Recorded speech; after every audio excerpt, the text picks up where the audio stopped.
Il vient le jour du Seigneur, brûlant comme une fournaise. Tous les insolents, tous ceux qui commettent le mal seront comme de la paille. Le jour qui vient les consumera. Il y a dans les lectures d'aujourd'hui une colère contre le mal qui ravage le monde. Et cette colère est la mienne. Dans la dernière tournée que je faisais en Europe, on m'a dit, Père Boulad, vous êtes en colère. Je dis oui, je suis en colère. En colère comme Jésus, en colère comme Jean-Baptiste, en colère comme les prophètes, en colère contre le mal, contre un monde qui est en train de s'écrouler. Comme les 2 tours jumelles de New York, ce n'est qu'un avertissement, ce n'est qu'un signe extérieur.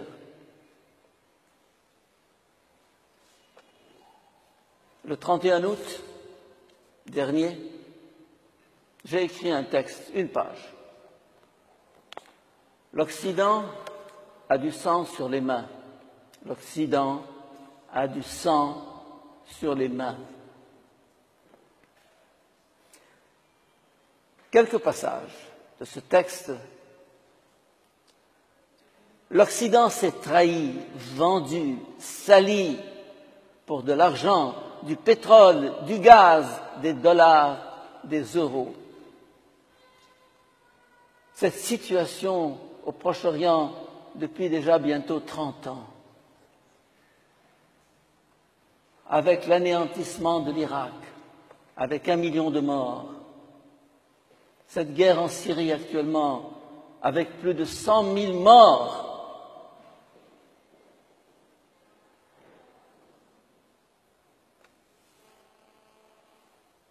et la Libye, 80 000 morts, et le Soudan, 2 millions de morts. Et ce que nous connaissons ici en Égypte et ce que nous vivons,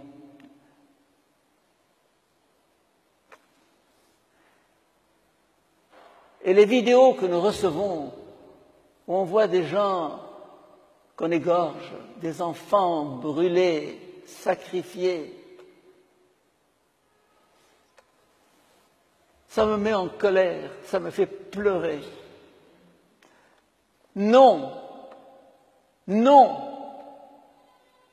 Il faut avoir le courage de dire non, de protester, de taper sur la table, de descendre dans la rue, comme l'ont fait les Égyptiens.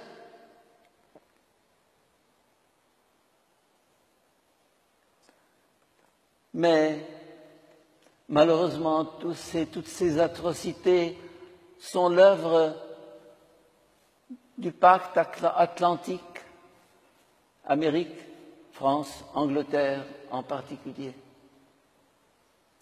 Pourquoi? Pour de l'argent, du gaz naturel, du pétrole, des dollars, des euros. Maudit soit l'argent, maudit soit le pétrole. Un bébé, un enfant, frais comme une rose, frais comme une fleur, écrasé, massacré, défiguré, et des familles entières sur les routes.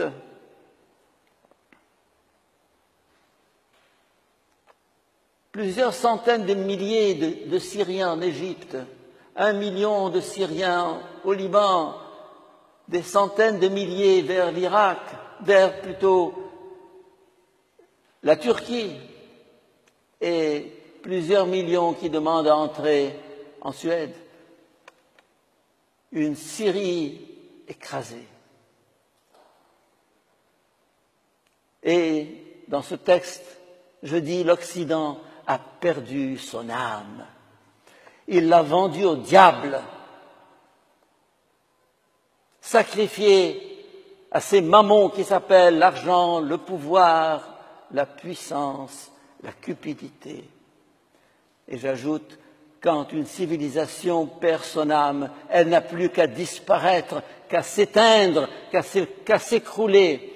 Et c'est ce qui se passe sous nos yeux. Un Français me disait ce matin, du 31 août, d'un air désabusé, la France est moribonde, la France est morte. J'en dirai autant de l'Amérique et d'un certain nombre de pays qui soutiennent le terrorisme dans le monde et notamment dans nos régions. C'est dégoûtant, écœurant ce qui se passe. Ça, c'est la violence, ça, c'est la guerre, ça, c'est le sang. Mais l'Occident et toutes les sociétés de consommation sont menacées d'un autre mal, plus pernicieux, plus insidieux, plus profond. Le plaisir, la jouissance. Hier encore, j'étais avec un jeune Égyptien qui a vécu en Italie, qui est actuellement en Allemagne et qui est accroché à ces principes que nous avons tâché d'inculquer à nos jeunes ici. Mais il me dit là-bas, tout est permis. On rencontre une fille, au bout d'une heure, ça finit dans le lit. Aucun problème. On passe à une autre et à un troisième, et ça va, et c'est la valse du plaisir. Mes chers amis, il faut que vous sachiez une chose, c'est que la civilisation romaine qui pendant 1000 ans a subsisté, qui a créé des monuments, qui a été un chef-d'œuvre de civilisation, elle est morte de corruption intérieure. C'est par le dedans que ça se passe. Ça s'effrite, ça tombe en ruine, ça tombe en poussière. Une civilisation, il ne faut pas croire que ça dure toujours.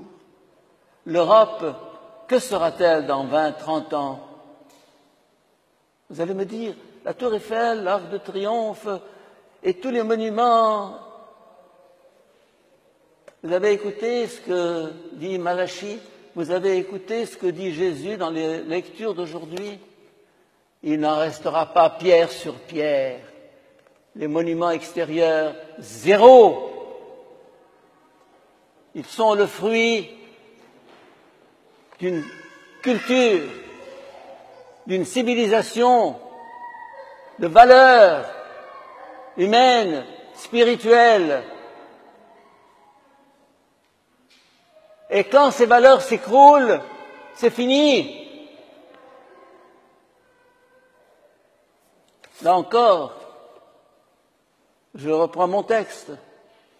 Un jour, ce magnifique édifice de la civilisation occidentale s'effondrera de lui-même lorsque l'être humain n'est plus au centre d'une civilisation. Cette civilisation, si prospère qu'elle paraisse, est condamnée à disparaître. Et je vois venir l'écroulement de l'Occident. Vous allez me dire, vous êtes pessimiste. Quand le ver est dans le fruit,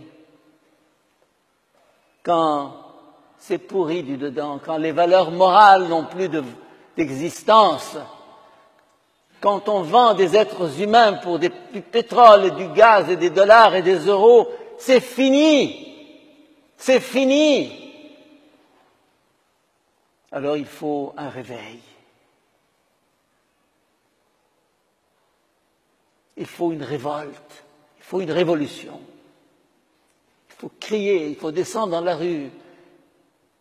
Pas seulement pour un changement de régime politique, car ce n'est pas au niveau de la politique que ça se joue, c'est au niveau du cœur, de l'être humain, du dedans. Et le combat, je le joue chaque jour avec moi-même et chacun de nous aussi. C'est dans ce combat intérieur que l'avenir se prépare. Mais aussi, il y a l'obligation de parler, de dénoncer. Et là, je retrouve la deuxième lecture d'aujourd'hui, la lettre de saint Paul aux Thessaloniciens.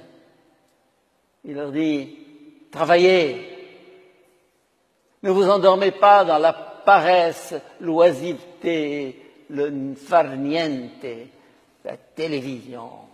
Ah, on est dans un fauteuil comme ça, pendant des heures à zapper.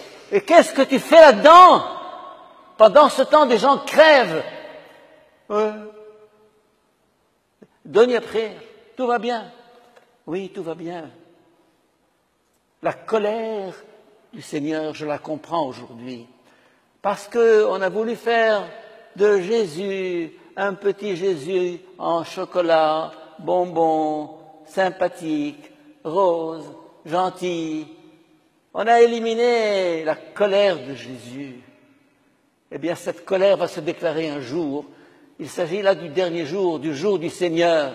Elle éclatera, comme ce matin nous avons eu la foudre 2 fois pendant mon sermon dans cette église. Bam! Je me suis dit, ça tombe bien. Ça correspond à ce que je dis. Oui, Jésus nous dit dans l'Évangile, les gens se marieront, auront des enfants, construiront des maisons, cultiveront des champs, et puis un jour, le jour du Seigneur viendra.